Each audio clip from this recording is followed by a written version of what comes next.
আল্লাহ নবী সাল্লাল্লাহু আলাইহি ওয়াসাল্লাম বলছেন, ইয়াকুম ওয়াল হাসাদ, সাবধান তোমরা হিংসা থেকে বেঁচে থাকো। কেন? নবীজি সাল্লাল্লাহু আলাইহি সাল্লাম বলেন, ফা ইন্নাল হাসাদা ইয়াকুলুল হাসানাত কামা তাকুলুন নারু আল হাতাব। এই কথাটা ভয়ানক। নবী সাল্লাল্লাহু আলাইহি ওয়াসাল্লাম বলেন, নিশ্চয়ই হিংসা মানুষের সমস্ত নেক আমলকে, নেকিকে এভাবে খেয়ে ফেলে, নষ্ট করে ফেলে, যেভাবে শুকনো লাকড়ির মধ্যে আগুন লাগাইলে নিমিষেই শুকনো আগুন জ্বলে পড়ে ছাই হয়ে যায়। আল্লাহ নবী বলেন, হিংসা মানুষের বাকি সমস্ত নেক আমলকে এভাবে শেষ করে ফেলে। তাইলে বিষয়টা যদি শুধু যেটা করছি এটার গুনাহ হইতো, তাইলেও তো একটা কথা ছিল, কিন্তু এইটা তো আমার বাকি নেক আমল সবগুলোকে কি করে দিল? নষ্ট করে। তাইলে এখন বাহ্যিক হাত পাও চোখ দিয়া যে গুনাহ করে,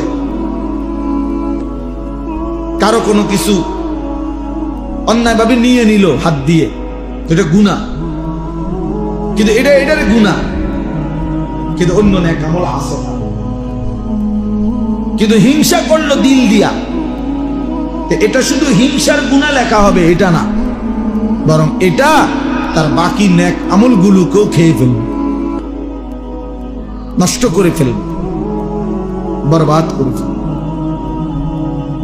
এই জন্য বাহ্যিক অঙ্গ প্রত্যঙ্গের যেই রোগ মানে গুনাহ, এগুলোর থেকে যেরকম বিরত থাকা, তার চাইতে 100 গুণ, 1000 গুণ, লক্ষ গুণ অন্তরের মধ্যে যেই রোগ, তার থেকে বিরত থাকা, তার থেকে বিরত থাকা। এই জন্য আমরা এই ইসলাহি মাহফিল ব্যক্তিগতভাবে, আপনারা জানেন দেবিদ্দার এই দারুল উলুম মাদ্রাসায় প্রতি বছর মধ্যমাকৃতিতে বাহিরে একটা বার্ষিক মাহফিল হয়। আমিও আলহামদুলিল্লাহ বশির ব্যক্তিগতভাবে যেহেতু আমার অনেক মহব্বত করে, এই সুবাদে সবসময় আমাদের সাথে থাকে। ফলে বিগত কয়েক বছর ধরেই আমরা এই বার্ষিক মাহফিলে আসার চেষ্টা করি এবং এসেছি আলহামদুলিল্লাহ। এরপরেও পৃথকভাবে, আলাদাভাবে আবার আজকের এই ছোট্ট ইসলাহি মজলিস, তাহলে এটার আর কি দরকার? এটা কি?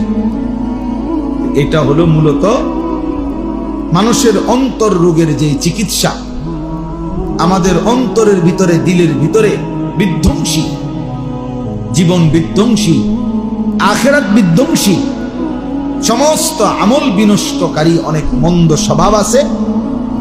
এই মন্দ স্বভাবগুলোর ইসলাহ, সংশোধন করার জন্য একটি আলাদা প্রোগ্রাম, আলাদা মজলিস, আলাদা একটা ফিকিরের নাম ইসলাহি মজলিস। এই জন্য ইসলাহে মানে সংশোধন করা। তো কি সংশোধন করা?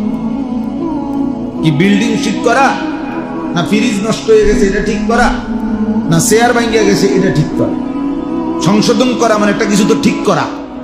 তো এই ঠিক করাটা এগুলো, বরং আত্মসংশোধন, দিল সংশোধন করা, কলিজা সংশোধন, কলব সংশোধন করা, কলব সংশোধন, ইসলাহে কলব, ইসলাহে নফস, এটাই আত্মশুদ্ধি, এটাই ইসলাহি মাহফিলের মূল মর্ম, মূল ফিকির।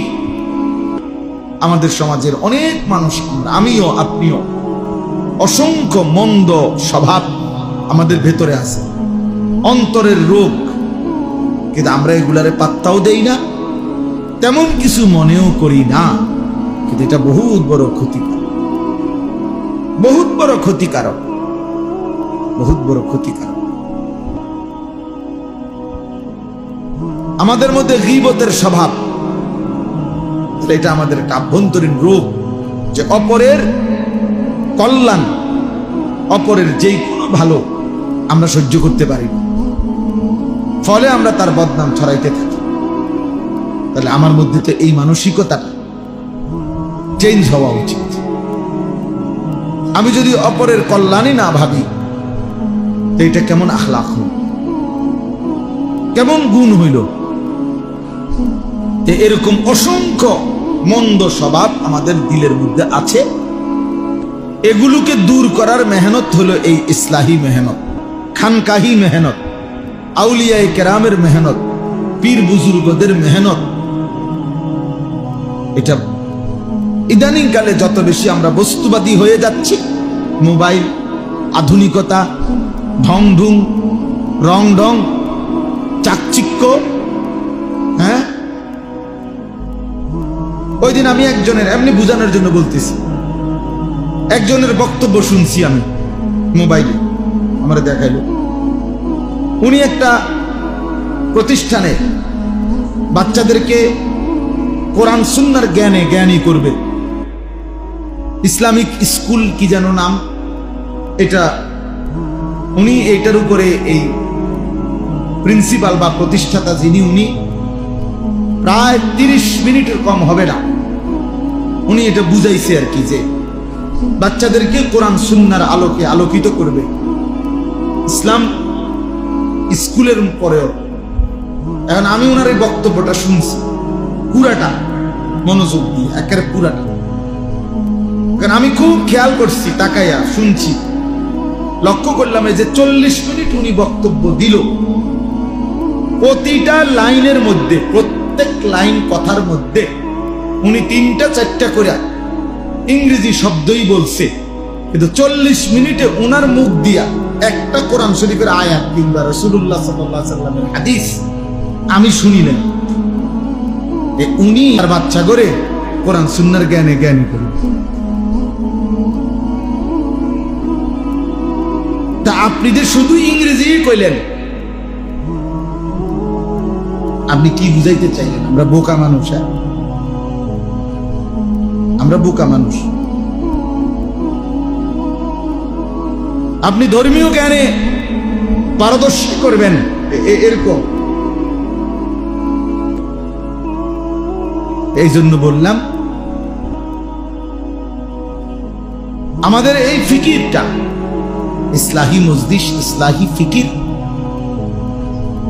মূলত এটা একটা ফিকির, এটা একটা আবহমান কালের মেহনত।